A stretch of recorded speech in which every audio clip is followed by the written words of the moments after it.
قابل احترام معزز سامعین کرام اور انتہائی احتراموں کے لائق میرے معززات اسلامی بہنوں،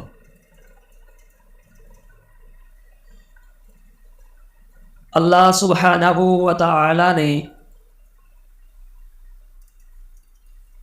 اس کائنات کی سب سے برگزیدہ، سب سے زیادہ پاکیزہ شخصیات کو رسول اللہ صلی اللہ علیہ وسلم کے صحابہ رضوان اللہ علیہم اجمعین بننے کی سعادت نصیب فرمائی ہے۔ صحابہ کرام رضوان اللہ علیہم اجمعین بے شمار صفات اور کمالات کے مالک ہیں،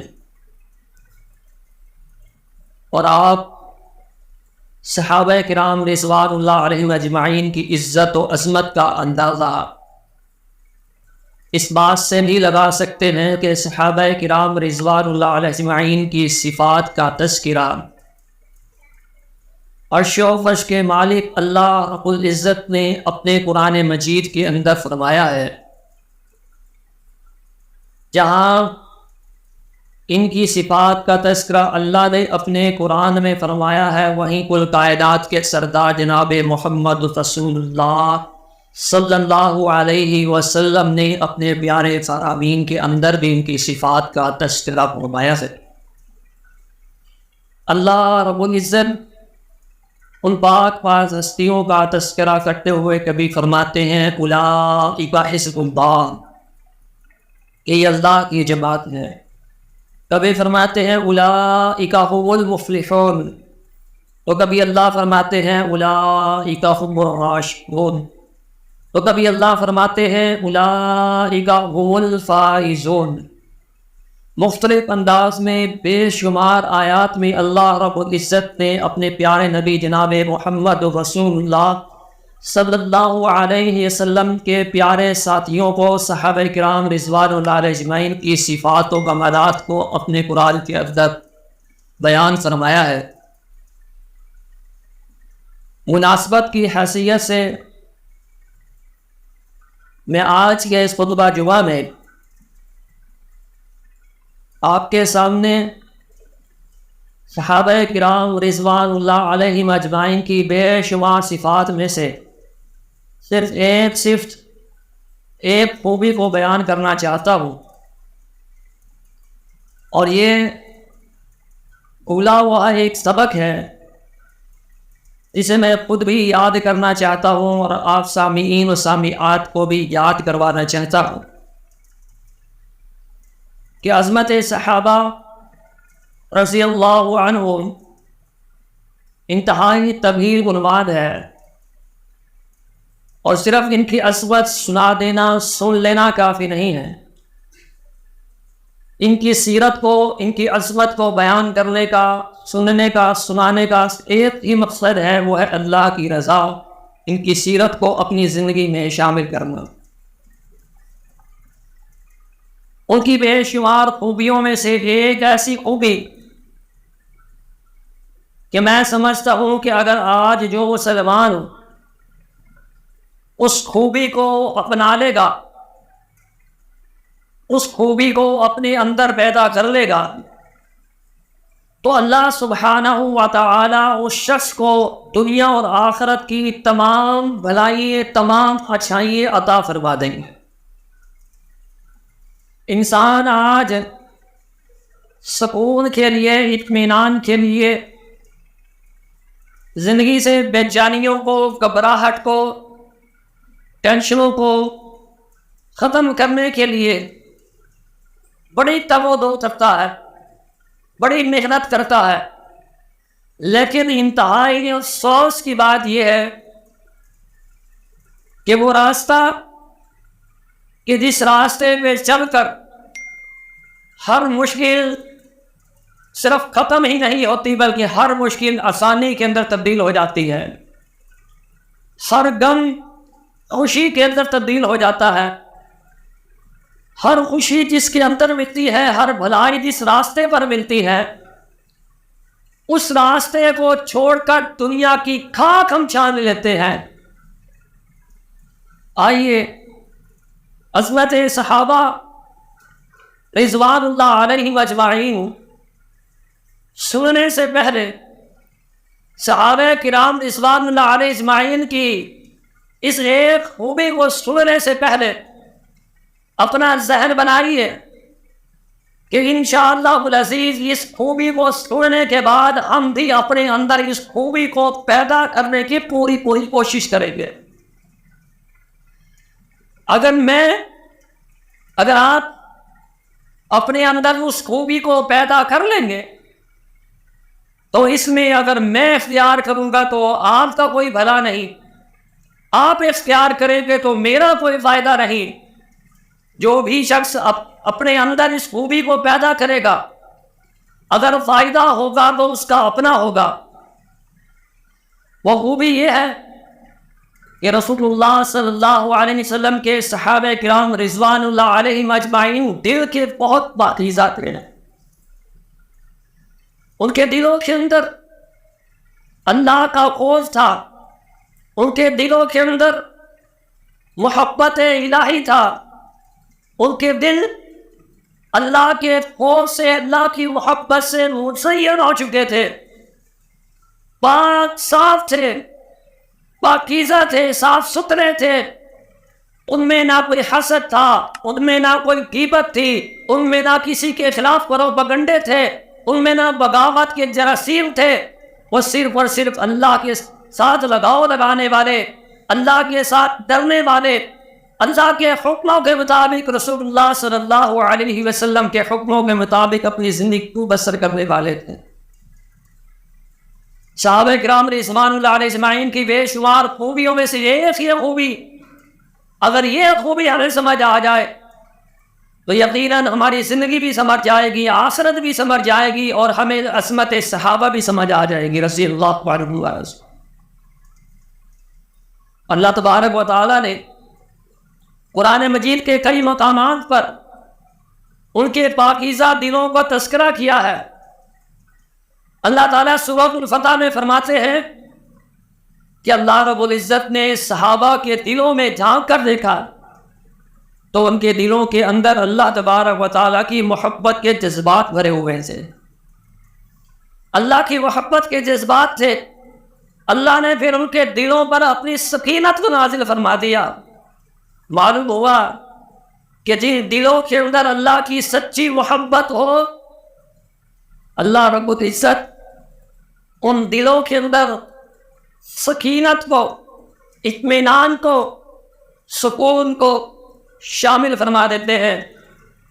پھر زندگی کے اندر چاہے کتنے بڑے ہی صدمات کیوں نہ پہنچ جائے، پھر زندگی کے اندر انسان چاہے کن ہی الجھاؤں کے اندر پھنسا ہوا ہو کیوں نہ ہو، پھر زندگی کے اندر چاہے آج کی اس مہنگائی کے طوفان ہی کیوں نہ ٹوٹ پڑے ہو، کہیں پر مہنگی ترین بجلی کے طوفان غریب کی دسترس سے باہر ہو چکے ہیں، کہیں پر مہنگا ترین پٹرول، کہیں پر قتل و غارت، کہیں پر غریب کو ذلیل کیا جانا، چاہے حالات کس قدر ہی سنگین کیوں نہ ہو، لیکن یاد رکھیے جس دل کے اندر اللہ کی سچی محبت آ جاتی ہے، اللہ رب العزت ایسے شخص کے دل کے اندر باوجود غموں کے پہاڑ ہو، اللہ تعالیٰ اس غموں کے اندر بھی لذت رکھ دیتے ہیں۔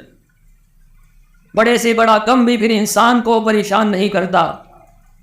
سورۃ الحجرات بھی اللہ رب العزت فرماتے ہیں کہ میں نے پھر ان صحابہ کے دلوں کا امتحان بھی لیا۔ اللہ اکبر کبیرہ۔ آج کسی کا امتحان کوئی لیتا ہے، کسی کا امتحان کوئی لیتا ہے، لیکن صحابہ کے دلوں کا امتحان اس رب نے لیا ہے جو علیم بذات الصدور ہے، جو دلوں کے بھید جانتا ہے، دلوں میں چھپے ہوئے راز کو جانتا ہے۔ جب اس اللہ نے اپنے پیغمبر کے ان ساتھیوں کو امتحان لیا، جب ان کے دلوں کے اندر دیکھا، یہ امتحان کے اندر صرف پاس ہی نہیں ہوئے بلکہ اعلیٰ ترین نمبروں سے پاس ہوئے تھے۔ ذرا سوچئے، اگر آج اللہ مجھے آزمائے، اگر آج اللہ رب العزت ہمارے دلوں کا امتحان لے، تو ہم امتحان اللہ کو تو بعد میں دیں گے، پہلے اپنی ضمیر کی عدالت میں فیصلہ رکھ کر بتائیے کہ ہمارے دل اتنے پاکیزہ ہیں کہ صرف پاس ہی ہو جائیں۔ جب ان کے دلوں کو اللہ نے امتحان لیا، اعلیٰ نمبروں سے وہ پاس ہوئے، تو اللہ رب العزت نے پھر ان کے لیے مغفرت کی ڈگری بھی عطا فرما دی، مغفرت کے سرٹیفکیٹ عطا فرما دیے، جنت کے سرٹیفکیٹ عطا فرما دیے۔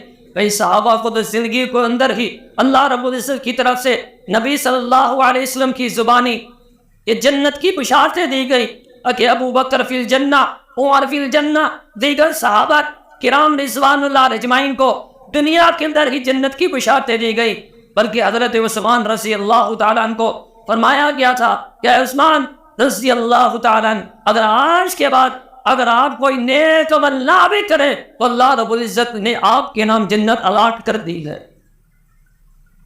اس قدر بڑا انعام ملنے کے باوجود، اس قدر بڑی ضمانت اور گارنٹی ملنے کے باوجود، حضرت عثمان رضی اللہ عنہ کے دلوں کے اندر محبت الہی سرشار تھی، محبت الہی کم نہیں ہوئی تھی۔ اتنی بڑی گارنٹی اگر آج مجھے مل جائے، ہم میں سے کسی کو مل جائے، تو ہمارا کیا حال ہوگا؟ یہاں تو حال یہ ہے کہ ہم سمجھتے ہیں کہ ہم مسلمان ہیں، ہم پیدا ہوئے مسلمانوں کے گھروں کے اندر، ہمارے ماں باپ نے بچپن میں ہمیں کلمہ پڑھایا، ہمارے کان میں اذان دی گئی، لہذا ہم مسلمان ہیں۔ اب صرف ہمارے نام کے ساتھ مسلمان کا لیبل لگ چکا ہے، اب میں نماز پڑھوں یا نہ پڑھوں، دھوکہ دیں، فراڈ کریں، قتل و غارت کریں، ناحق زمینیں کسی کی غصب کر جائیں، اپنی بہنوں کا حق کھا جائیں، اپنے رشتہ داروں کا حق کھا جائیں، رشتہ داروں کو توڑ دیں، رشتہ داریوں کو، صلہ رحمیوں کو توڑ دیں، زمین سے لے کر آسمان تک، آسمان سے لے کر زمین تک، یہ سارے کا سارا خلا گناہوں سے بھر دیں، پھر بھی ہم جنتی ہیں، پھر بھی ہم مطمئن ہیں، پھر بھی ہم اپنے آپ کے اندر بے فکر ہیں۔ کیوں؟ کہ میں مسلمان ہوں، اور مسلمان کے لیے ہی تو اللہ نے جنت کو بنایا ہے۔ لیکن بھول گئے کہ اللہ رب العزت نے کس مسلمان کے لیے جنت کو بنایا ہے؟ صرف اس مسلمان کے لیے اللہ نے فرما دیا وَالْعَصْرِ إِنَّ الْإِنسَانَ لَفِي خُسْرٍ إِلَّا الَّذِينَ آمَنُوا وَعَمِلُوا الصَّالِحَاتِ وَتَوَاصَوْا بِالْحَقِّ وَتَوَاصَوْا بِالصَّبْرِ۔ یہ ساری کی ساری انسانیت، یہ سارے کے سارے انسان مسلمان نقصان میں ہیں، گھاٹے میں ہیں، کمی میں ہیں۔ إِلَّا الَّذِينَ آمَنُوا، نقصان اور کمی سے، اس گھاٹے سے، نقصان سے کون بچے گا؟ جو ایمان لائے گا۔ صرف ایمان تو لے آئے، ہم نے بھی ایمان لایا، ہم نے بھی کہا ہم اللہ کو ایک مانتے ہیں، رسول اللہ کو نبی مانتے ہیں صلی اللہ علیہ وسلم۔ اس ساری چیزوں پر، اللہ کی کتابوں پر، اللہ کے نبیوں پر، اللہ کے فرشتوں پر ہمارا ایمان تو ہے۔ آمنو، صرف ایمان لا لینا کافی نہیں، ایمان کا دعویٰ کر دینا کافی نہیں، اپنے آپ کو مسلمان اہل سنت اہل حدیث کہلوا لینا کافی نہیں، بلکہ آمنو کے ساتھ شرط لگائی وعملوا الصالحات، کہ جو تم نے ایمان کا دعویٰ کیا ہے، جب تک تو اپنے ایمان کے دعوے کے اندر پورا نہیں اترے گا، سچا ثابت نہیں ہوگا، اس وقت تک تو نقصان اور خسارے سے نہیں بچ سکتا۔ آمنوا وعملوا الصالحات، یہ اپنے سارے کرے گا، اللہ کی طرف سے آزمائشیں بھی آئیں گی، دکھ بھی آئیں گے، لوگوں کو طعن و تشنیع کا نشانہ بھی بنایا جائے گا، تجھے رزق کی کمی بھی ہو سکتی ہے، تجھے دنیا کے اندر تنگیاں بھی دی جا سکتی ہیں، تجھے دنیا کے اندر اللہ دے کر بھی آزما سکتے ہیں، تجھ سے لے کر بھی آزما سکتے ہیں۔ آمنو، پہلا کام ایمان، وعملوا الصالحات، ایمان لانے کے مطابق اس پر عمل، وتواصوا بالحق، پھر اس کے بعد یہ صبر کرنا پڑے گا، حق بیان کرنا پڑے گا، صبر کرنا پڑے گا۔ اگر یہ سارے کے سارے کام کرے گا تو پھر تو نقصان سے بچ گیا، اللہ کی جنت کا مہمان بن گیا۔ حضرت عثمان رضی اللہ عنہ دنیا کے اندر جنت کی اشارت ملنے کے باوجود ان کے دلوں سے اللہ کی محبت کم نہیں ہوئی تھی۔ میرے بھائیو، سوچئے کہ اگر اللہ تعالیٰ ہمارے دلوں کا امتحان لیں تو کیا ہم مغفرت کی ڈگری حاصل کر سکیں گے؟ کیا ہم اللہ کی جنت کے اندر مہمان بن سکیں گے؟ کیا ہم اللہ کی جنت کے مستحق بن سکیں گے؟ یا اللہ ہم سب کو محفوظ فرمائے کہ ہمارے دل اتنے ناپاک ہیں کہ کہیں اللہ کی عذاب کے مستحق نہ ٹھہر جائیں۔ اللہ تعالیٰ ہم سب کو محفوظ فرمائے۔ اگر آپ اور میں واقعتاً مغفرت کی ڈگری حاصل کرنا چاہتے ہیں، جنت میں اپنا داخلہ چاہتے ہیں، تو صحابہ کرام رضوان اللہ علیہ اجمعین کی طرح ہر حال میں، ہر وقت میں، خوشی ہو یا غمی ہو، غریبی ہو یا امیری ہو، کوئی بھی حال ہو، ہر حال میں اپنے دلوں کو اللہ کے حوالے کر دیں۔ غریبی ہو یا امیری، ہر حال میں اللہ کی اطاعت کے مطابق زندگی بسر کریں۔ ستائے جا رہے ہو یا عیش کی آرام کی زندگی ہو، ہر حال میں اپنے دل کو اللہ کے حوالے کر دیں۔ آپ مسلمان ہیں، اللہ کے حوالے دل کر دیں۔ آپ نے آگے چل کر اپنے نام کے ساتھ اور چیزیں لگا لی، کسی نے اہل سنت لگایا، کسی نے اہل حدیث لگایا، کسی نے اور القابات لگا لیے، لیکن ان کے باوجود بھی اگر دل اللہ کے حوالے نہیں تو یاد رکھیے ڈگری سے محروم ہے۔ پھر یہ ڈگری ہر حال میں اس وقت ملے گی جب ہر حال میں ہم اپنے دل اللہ کے حوالے کر دیں گے۔ جیسا کہ صحابہ کرام رضوان اللہ علیہ اجمعین کی سیرت اور عظمت ہمیں یہ سبق سکھاتی ہے کہ دنیا کے اندر بھی وہ صحابی کا شرف حاصل کرنے کے باوجود دنیا میں امام کائنات صلی اللہ علیہ وسلم کو ایمان کی حالت میں آپ کا دیدار کرنے کے باوجود، کہ جس نے ایمان کی حالت میں رسول اللہ صلی اللہ علیہ وسلم کا دیدار کیا، چاہے وہ چند لمحے کے لیے کیوں نہ کیا ہو، اور اگر کوئی نبی بھی تھا، دل کی نظر سے اس نے رسول اللہ صلی اللہ علیہ وسلم کا دیدار کیا، اللہ رب العزت نے ایسے شخص کے لیے اپنی جنت کو حرام کر دیا، اس کو صحابی کا شرف حاصل ہو گیا۔ اس قدر بڑا شرف حاصل ہونے کے باوجود بھی ہر حال میں انہوں نے اپنے دل اللہ کی طرف رجوع رکھے۔ اسی لیے اللہ تبارک و تعالیٰ قرآن مجید میں فرماتے ہیں وَلَكِنَّ اللَّهَ حَبَّبَ إِلَيْكُمُ الْإِيمَانَ وَزَيَّنَهُ فِي قُلُوبِكُمْ وَكَرَّهَ إِلَيْكُمُ الْكُفْرَ وَالْفُسُوقَ وَالْعِصْيَانَ، کہ اللہ تبارک و تعالیٰ نے تمہیں ایمان کی محبت عطا فرمائی اور اس کے ساتھ محبت کو تمہارے دلوں میں مزین کر دیا، کفر سے، فسق سے، نافرمانی سے تمہارے دلوں کے اندر اللہ نے نفرت پیدا کر دی۔ کس وجہ سے؟ جب اللہ تبارک و تعالیٰ ان کے دلوں کا امتحان لیا، ان کے دل اللہ کی محبت سے سرشار سے۔ تو میرے محترم بھائیوں، میری معززات اسلامی ماں بہنوں، اگر اپنے آپ کو گناہوں سے بچانا چاہتے ہو، اگر اپنے آپ کو اللہ کی نافرمانیوں سے بچانا چاہتے ہو، اگر مغفرت کی ڈگری چاہتے ہو، اگر جنت کا داخلہ چاہتے ہو، تو ہر حال میں اپنے دل اللہ کے حوالے کر دیجئے، اللہ کے ساتھ محبت کیجئے، اور محبت کون سی؟ دعوے والی نہیں، صرف حقیقی محبت، عمل والی محبت کیجئے۔ آپ نے دیکھا ہوگا کہ غربت کے دنوں میں لوگ اپنے دلوں کو محنت کی طرف لگاتے ہیں، مزدوری کی طرف لگا دیتے ہیں، محنت اور مزدوری میں دن رات یہ کر دیتے ہیں، تلاش کرتے ہیں کہ ہمیں یہاں سے بھی رزق مل جائے، یہاں سے بھی پیسہ مل جائے۔ اس قدر غربت کی وجہ سے ان کے دل دنیا کے اندر اتنے ڈوب جاتے ہیں کہ پھر ان کو اللہ کی محبت یاد نہیں رہتی، پھر ان کو نماز یاد نہیں رہتی، پھر ان کو اللہ کے آگے جھکنا یاد نہیں رہتا، پھر ان کو حقوق اللہ یاد نہیں رہتے، پھر ان کو حقوق العباد یاد نہیں رہتے، پھر ان کو حلال و حرام کی تمیز نہیں رہتی۔ بس ایک ہی ٹارگٹ ہوتا ہے کہ میں غریب ہوں اور میں نے اس غربت سے نجات حاصل کرنی ہے، میں نے اپنے بچوں کو کھلانا ہے، میں نے پیسہ اکٹھا کرنا ہے، میں نے بینک بیلنس بنانا ہے، میں نے دنیا جوڑنی ہے، میں نے دنیا کے اندر عزت کمانی ہے، میں نے دنیا کے اندر شہرت کمانی ہے، میں نے دنیا کے اندر ایک مقام حاصل کرنا ہے۔ اسی تبادو میں وہ اپنی توانائیوں کو لگا دیتا ہے، اپنی جوانی کو لگا دیتا ہے، اپنی صحت کو کھوا دیتا ہے، سب کچھ بھول جاتا ہے کہ میں دنیا کے اندر آیا تھا، اس مقصد کے لیے آیا تھا اور اس مقصد میں لگا ہوا ہوں۔ یہ آج کے غریبوں کا حال ہے کہ محنت و مزدوری بھی کرتا ہے، خون پسینہ بھی کرتا ہے، لیکن حلال و حرام کی تمیز نہ کرنے کی وجہ سے اللہ تبارک و تعالیٰ محفوظ فرمائیں، جہنم کا ایندھن بن جاتا۔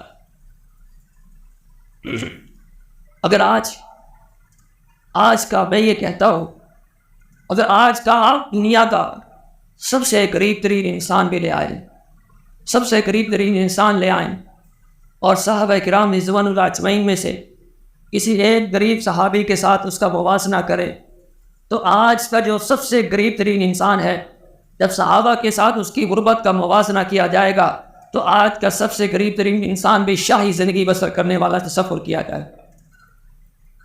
کبھی ہم نے اندازہ لگایا ہے، کبھی ہم نے غور کیا ہے کہ صحابہ کرام رضوان اللہ اجمعین کس قدر غربت کے وارث تھے؟ آج شاید ہی کوئی ایسا ہو کہ جس کے پاس پہننے کے لیے جوتا نہ ہو، جس کے پاس پہننے کے لیے کپڑا نہ ہو۔ غریب سے قریب تر انسان بھی ہے، چاہے ٹوٹا جوتا کیوں نہ ہو، اس کے پاس پہننے کو جوتا ہوتا ہے، ڈھکنے کو لباس ہوتا ہے۔ لیکن یہ تاریخ بتاتی ہے، سیرت بتاتی ہے صحابہ کی، کہ کئی صحابہ کرام رضوان اللہ اجمعین ایسے تھے، کئی مسلم کے اندر آتا ہے کہ ان کے پاس نہ پہننے کے لیے جوتے تھے، نہ جسم پہ پہننے کے لیے لباس ہوا کرتا تھا، صرف اپنے صدر کو چھپایا کرتے تھے۔ اور کئی صحابہ تو ایسے تھے کہ جو اپنے صدر کو چھپانے کے لیے درختوں کے پتوں کا استعمال کیا کرتے تھے، درخت کے پتوں کے ساتھ اپنے جسموں کو چھپایا کرتے تھے۔ لیکن اس قدر غربت ہونے کے باوجود بھی ان کے دل کے اندر کیا تھا؟ وَلَٰكِنَّ اللَّهَ حَبَّبَ إِلَيْكُمُ الْإِيمَانَ، ان کے دل اللہ کی محبت سے سرشار تھے۔ حضرت ابو ہریرہ رضی اللہ تعالیٰ بیان فرماتے ہیں، صحیح البخاری کے اندر آتا ہے کہ اصحاب صفا کی غربت کا تذکرہ کرتے ہوئے فرماتے ہیں کہ میں نے اہل مدینہ میں 70 طلباء کو دیکھا، صفا کے 70 طلباء کو میں نے دیکھا، ان میں سے کسی کے پاس جسم کا اوپر کا حصہ چھپانے کے لیے چادر نہ تھی۔ اگر کسی کے پاس اوپر کا حصہ چھپانے کے لیے چادر ہوتے تو نچلا تھڑ چھپانے کے لیے چادر نہیں ہوا کرتی تھی۔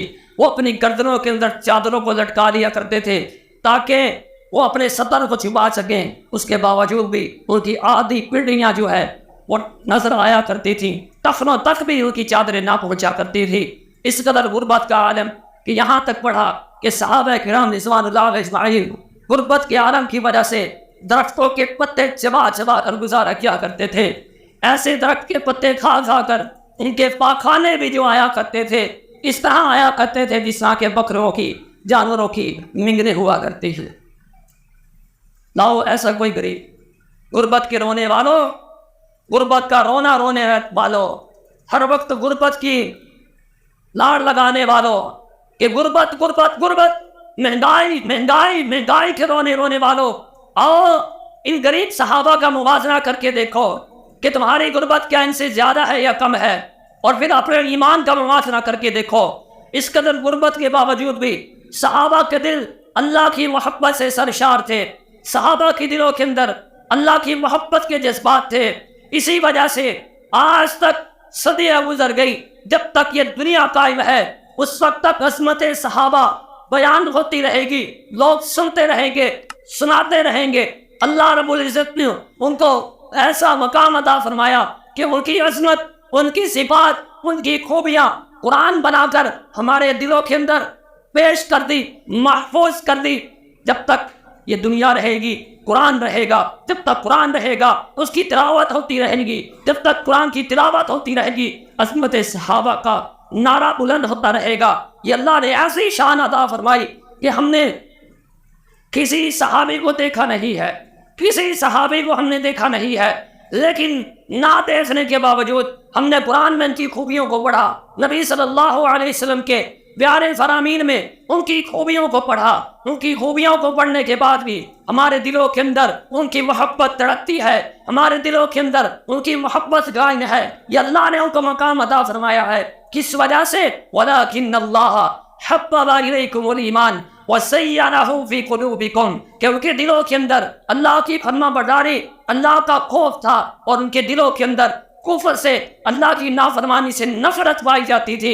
لیکن آج ہمارے دل الٹ ہیں، ہمارے دلوں کے اندر ایمان سے محبت نہیں، ہمارے دلوں کے اندر توحید سے محبت نہیں، ہمارے دلوں کے اندر حدیث رسول اللہ صلی اللہ علیہ وسلم سے محبت نہیں، ہمارے دلوں کے اندر ایمان کی محبت نہیں، ہمارے دلوں کے اندر نماز کی محبت نہیں، ہمارے دلوں کے اندر تلاوت قرآن کی محبت نہیں، ہمارے دلوں کے اندر محبت ہے تو انڈین اداکاروں کی محبت ہے، ہمارے دلوں کے اندر محبت ہے تو قوم کے رسم و رواج کی محبت ہے، ہمارے دلوں کے اندر محبت ہے تو اپنی دوستی کی محبت ہے، دنیا داری کی محبت ہے، اگر نہیں ہے تو رب کے قرآن کی نہیں، محمد مصطفیٰ کے فرمان کی نہیں صلی اللہ علیہ وسلم۔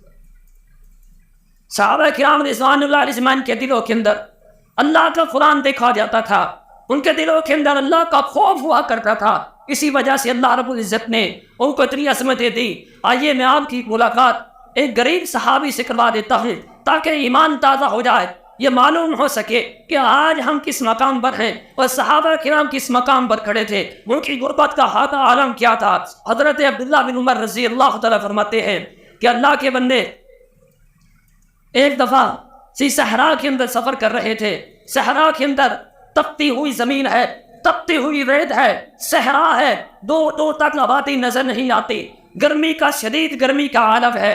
آج بھی گرمی کا رونا رویا جاتا ہے، لیکن اس وقت کی گرمی کا اندازہ لگائیے، آج تو یہاں درخت بھی موجود ہیں، یہاں پر سائبان بھی موجود ہیں، یہاں پر جگہ جگہوں پر آرام کرنے کے مقامات بھی موجود ہیں، یہ صحرا کے اندر موجود ہیں۔ صحرا کے اندر ان کو ایک چرواہا ملتا ہے، یہ چرواہے سے کہتے ہیں کہ چرواہا بھی کون ہے؟ بچہ ہے۔ چرواہا بھی کون ہے؟ ایک بچہ ہے۔ آج کہہ دیا جاتا ہے نا بچہ ہے کوئی بات، اور مزے کی بات کیا ہے کہ یہ بچہ جب اللہ کی بغاوت کرتا ہے نا، رسول اللہ صلی اللہ علیہ وسلم کی نافرمانی کرتا ہے تو کہہ دیا جاتا ہے کہ کیا ہے؟ بچہ ہے، کوئی بات نہیں، بڑا ہوگا سدھر جائے گا۔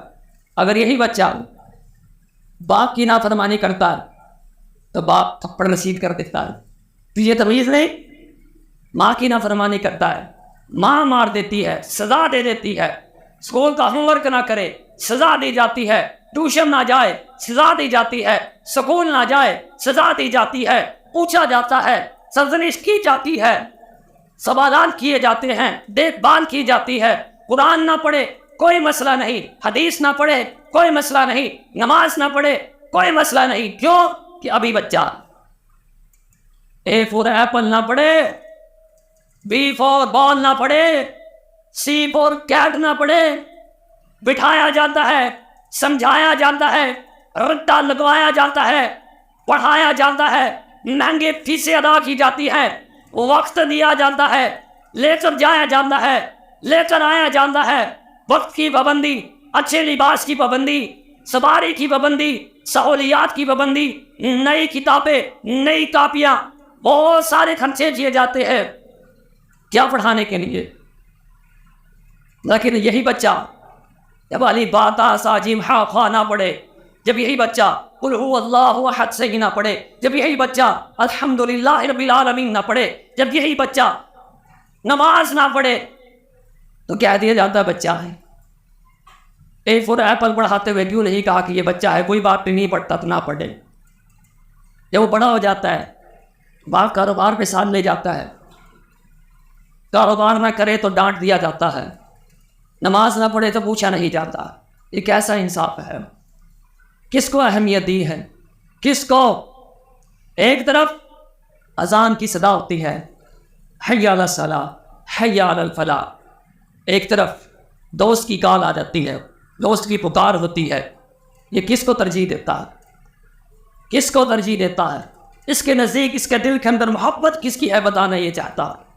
موبائل دیکھتا ہے، استعمال کر رہا ہے، ایک طرف آ جاتا ہے ہمارے جیسا مولوی، یہ وظیفہ پڑھو، یہ دعا پڑھو، یہ ذکر کرو، یہ مسئلہ اس طرح سے ہے، قرآن میں اللہ نے اس طرح بیان کیا، رسول اللہ صلی اللہ علیہ وسلم نے اپنی حدیث میں اس مسئلے کو اس طرح بیان کیا۔ سکپ کر دیا جاتا ہے، چھوڑ دیا جاتا ہے، اگنور کر دیا جاتا ہے۔ جب سنا جاتا ہے کہ کہہ رہا ہے رسول اللہ صلی اللہ علیہ وسلم نے فرمایا، اتنی بات سننے کے بعد ایک مسلمان اس کلپ کو، اس ویڈیو کو، اس پیغام کو سکپ کر دے، چھوڑ دے، آگے چلا جائے، بتاؤ اس کے دل کے اندر اللہ کی کتنی محبت ہے، کتنی بڑی گستاخی اس نے کی ہے کہ جب بات پڑی تھی کہ اللہ کے رسول صلی اللہ علیہ وسلم نے فرمایا، اتنے کلمے سننے کے بعد پھر اس نے اس پیغام کو اگنور کر دیا۔ کتنی اہمیت ہے اس کے دل کے اندر اللہ کے رسول صلی اللہ علیہ وسلم۔ آگے چلتا ہے، آگے خبریں چل رہی تھی کہ آج ملک کے اندر یہ ہو گیا، فلاں وزیر اتار دیا گیا، فلاں وزیر چڑھا دیا گیا، فلاں کو فلاں عہدہ مل گیا، فلاں کو فلاں عہدے سے دستبردار کر دیا گیا. یہ ٹائم لگا کے، کان لگا کے، دھیان لگا کے سنتا ہے، آگے چلتا ہے، فنی کلپ آ جاتا ہے، کوئی مزاحیہ ڈرامہ آ جاتا ہے، یہ دل لگا کے، ہنس ہنس کے، ٹائم دے کے، توجہ دینے کے سنتا بھی ہے، اور چار دوست کو فارورڈ بھی کرتا ہے، شیئر بھی کرتا ہے، بلا کے بھی دکھاتا ہے، وہ یہ دیکھو یہ دیکھو. کس کی محبت ہے ہمارے دلوں کے اندر؟ کبھی چند لمحے کے لیے بیٹھ کر سوچئے. میں اکثر کہا کرتا ہوں، آئے دن جو سوشل میڈیا پر ویڈیوز وائرل ہوتی ہیں وہ کون سی ہوتی ہیں؟ قال رسول اللہ صلی اللہ علیہ وسلم کی ویڈیوز وائرل کیوں نہیں ہوتی؟ کون کرتا ہے گانوں کی ویڈیوز کو وائرل؟ کون کرتا ہے فنی ویڈیوز کو وائرل؟ کون کرتا ہے فحاشی کی ویڈیو کو وائرل؟ کوئی انڈیا کا ہندو آ کے کرتا ہے، یا کوئی عیسائی اور پادری آ کے کرتا ہے؟ ایک کلمہ پڑھنے والا، محبت رسول کے بڑے بڑے دعوے کرنے والا، یہی ڈانس گانے کو ایک ایک رات کے اندر اتنی کمائی دے دیتا ہے، اتنا وائرل کر دیتا ہے کہ ایک رات کے اندر کئی کروڑ کی کمائی دے دیتا ہے. یہ کروڑوں کی کمائی نہیں، یہ کروڑوں کے گناہ ہیں جو مفت کے اندر حاصل کیے جا رہے ہیں. تو میرے بھائیوں، اپنے دلوں کے اندر محبت کو پیدا کیجئے. بتا یہ رہا تھا کہ چھوٹا سا بچہ بکریاں چرا رہا ہے، سراہ کے اندر، گرمی کے اندر، تپتی ہوئی ریت کے اندر بکریاں چرا رہا ہے. حضرت عبداللہ بن عمر رضی اللہ تعالیٰ فرمانے لگے کہ بھائی آ جاؤ ہمارے ساتھ کھانا کھا لو. کہنے لگا میں کھانا نہیں کھا سکتا. وجہ کیا ہے؟ یہ بچہ کہنے لگا میں روزے سے ہوں. شدید گرمی، صحرا، تپتی ہوئی زمینیں، بکریاں چرا رہا ہے، محنت کر رہا ہے، پسینے بہا رہا ہے، لیکن کیا رکھا ہوا ہے؟ روزہ. آج سیمنٹ کی بوری اٹھانے والا، سیمنٹ کی ایک تھان اٹھانے والا، ایک رینی لگانے والا اس وجہ سے روزے چھوڑ دیتا ہے. فرض روزے بھی اس وجہ سے چھوڑ دیتا ہے کہ میں مزدور بندہ ہوں، روزے نہیں رکھ سکتا. گرمی بڑی ہے، صحت مند ہے، ہٹا کٹا ہے، روزے چھوڑ دیتا ہے. پر کس وجہ سے؟ پیاس برداشت نہیں ہوتی، بھوک برداشت نہیں ہوتی. یہ بھوک اور پیاس جو برداشت نہیں کر سکتا، یہ جہنم کی گرمی کیسے برداشت کرے گا؟ اللہ تعالیٰ ہم سب کو محفوظ فرمائے. کہنے لگا کہ میں روزے سے ہوں. عبداللہ بن عمر رضی اللہ فرمانے لگے میں حیران ہوا کہ ان دنوں کے اندر، اس سخت گرمی کے اندر، صحرا کے اندر بکریاں چراتے ہوئے پھر روزے کی حالت. حضرت عبداللہ بن عمر رضی اللہ تعالیٰ اس غریب صحابی کو اس جواب کو سن کر حیران ہوئے، اور پھر آپ کے ذہن میں ایک بات آئی کہ دیکھتے ہیں کہ یہ شخص واقعتاً اس قدر اللہ والا ہے کہ اس قدر شدید گرمی کے اندر بھی روزے رکھا ہوا ہے، یا واقعی ایسا ہے یا اوپر سے باندھے کر رہا ہے. کہنے لگے ذہن میں بات آئی، اس کو آزما لیتے ہیں، تھوڑا سا امتحان لے لیتے ہیں. وہ یہ تو وہ لوگ تھے جن کے دلوں کے امتحان اللہ نے لیے تو اعلیٰ نمبروں سے پاس ہوئے، کوئی اور امتحان لے تو یہ پاس کیسے نہ ہو. عبداللہ بن عمر رضی اللہ فرمانے لگے میں نے اسے کہا کہ ایسا کرو کہ ان بکریوں میں سے ایک بکری ہمیں دے دو، ان بکریوں میں سے ایک بکری ہمیں دے دو، ہم دو کام کریں گے.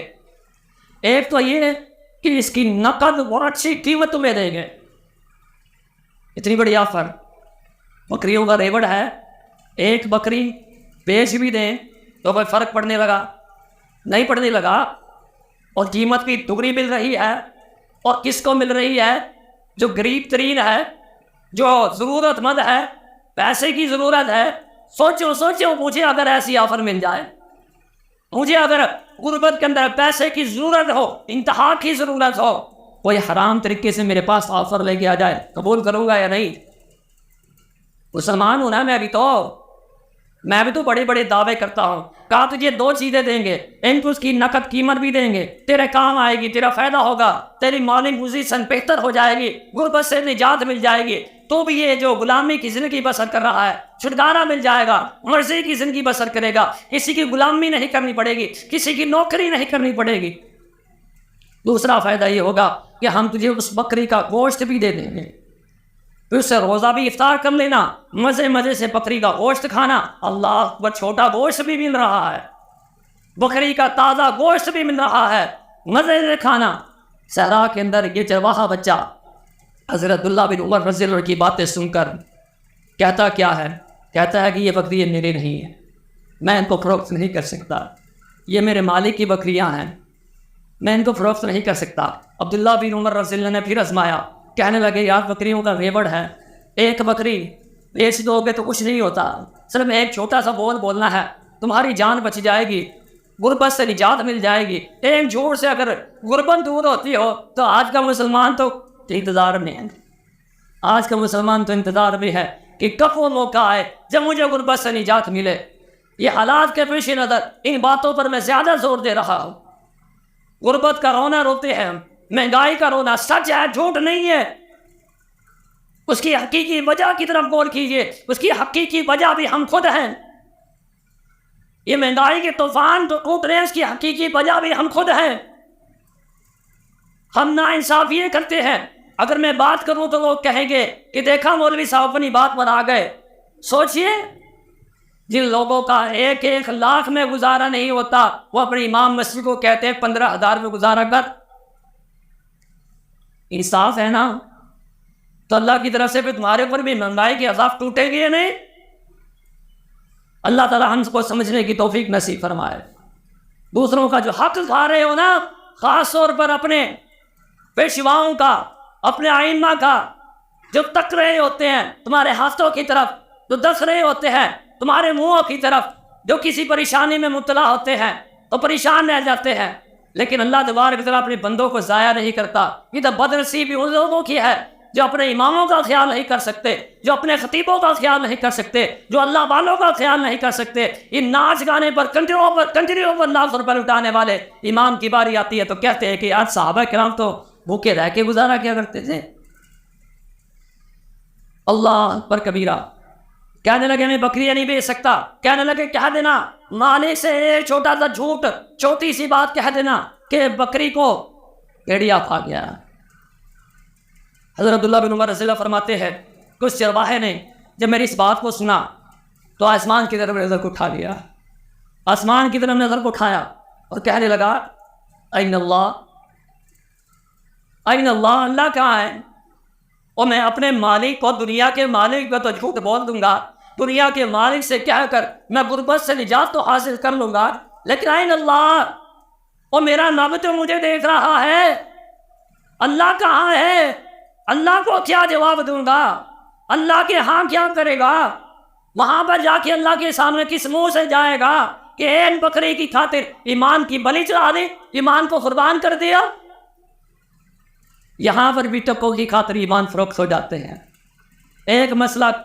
ایک مسئلے کی بات ہے، غلط بتا دو کوئی بات نہیں، چودھری کے حق میں فیصلہ دے دو، چودھری کے حق میں فتویٰ دے دو، تمہیں بھی غربت سے نجات مل جائے گی۔ اللہ اکبر کبیران۔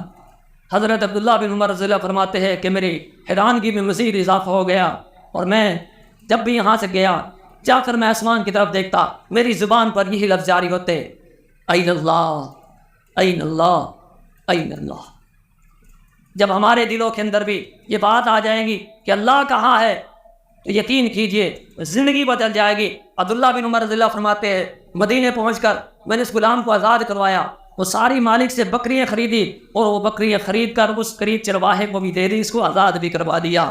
معلوم ہوا کہ جب دلوں کے اندر اللہ کا ایمان موجود ہو، اللہ کی سچی محبت موجود ہو، وہ اللہ تبارک و تعالیٰ پھر امتحان لیتے ہیں، اور جب بندہ امتحان میں کامیاب ہو جاتا ہے تو اللہ تبارک و تعالیٰ اس طرح سے مدد فرماتے ہیں۔ یہ اس کے نصیب میں لکھا تھا، غربت سے نجات اس کو ملنی تھی، لیکن آفر ایک طرف غلط تھی، ایک طرف ناجائز تھی، ایک طرف حرام تھی کہ یہ پیسہ تیرے نصیب میں ہے، یہ پیسہ نصیب میں ہے، اس طرف حلال طریقہ ہے، اس طرف حرام طریقہ ہے۔